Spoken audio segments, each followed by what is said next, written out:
अच्छा, हमारे पास एक एमसीक्यूज है। एमसीक्यूज में हमसे क्या कह रहा है कि the momentum and kinetic energy of a ball is numerically equal, find the value of velocity.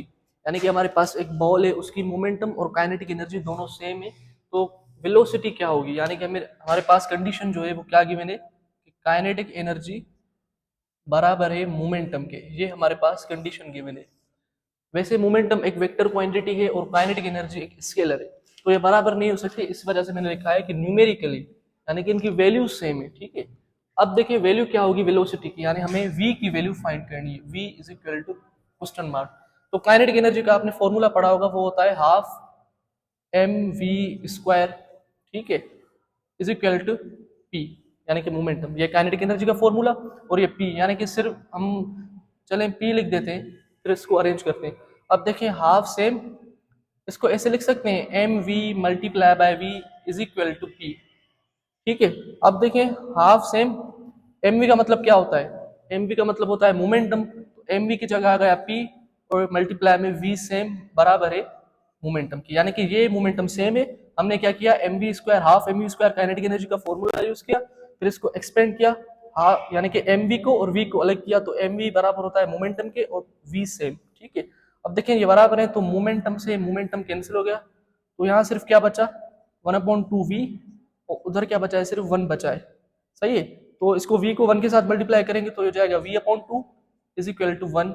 अब 2 को उधर शिफ्ट करेंगे तो ये जाके मल्टीप्लाई करेगा, यानी कि v is equal to 2 metre per second, यानी कि 2 मीटर पर सेकेंड हमारे पास जो है वो वेलोसिटी की वैल्यू है। यानी कि ऑप्शन हमारे पास क्या करेक्ट होगा, टू ऑप्शन, 2 मीटर पर second is the correct option. इसको आप ऐसे भी लिख सकते हैं, लेट सपोज हमारे पास कोई भी ऑब्जेक्ट है जिनका भले से मासेस डिफरेंट हो, यानी कि एक का मास लेट सपोज 60 किलोग्राम है और वेलोसिटी 2 मीटर पर सेकंड है।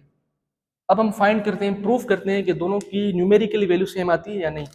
अब देखिएगा, पहले हम मोमेंटम को सॉल्व करते हैं, मोमेंटम फाइंड करते हैं। तो P is equal to m v, P is equal to mass कितना है हमारे पास 60, 60 मल्टीप्लाई बाय वेलोसिटी कितनी है 2, इसको मल्टीप्लाई करेंगे तो आपका आंसर आएगा 1, यानी कि 2 6 12 120 किलोग्राम मीटर पर सेकंड, या न्यूटन सेकंड आप कह सकते हैं।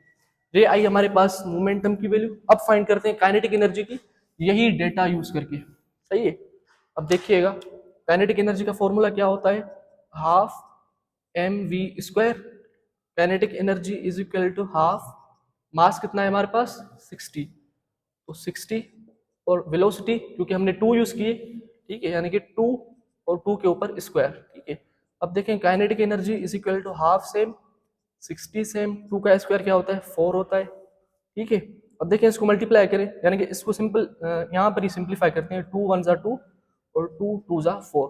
तो kinetic energy is equal to 1 को 60 से मल्टीप्लाई तो 60 आएगा, 60 को 2 से तो 120 जूल्स, ये हमारे पास आ गई काइनेटिक एनर्जी की वैल्यू।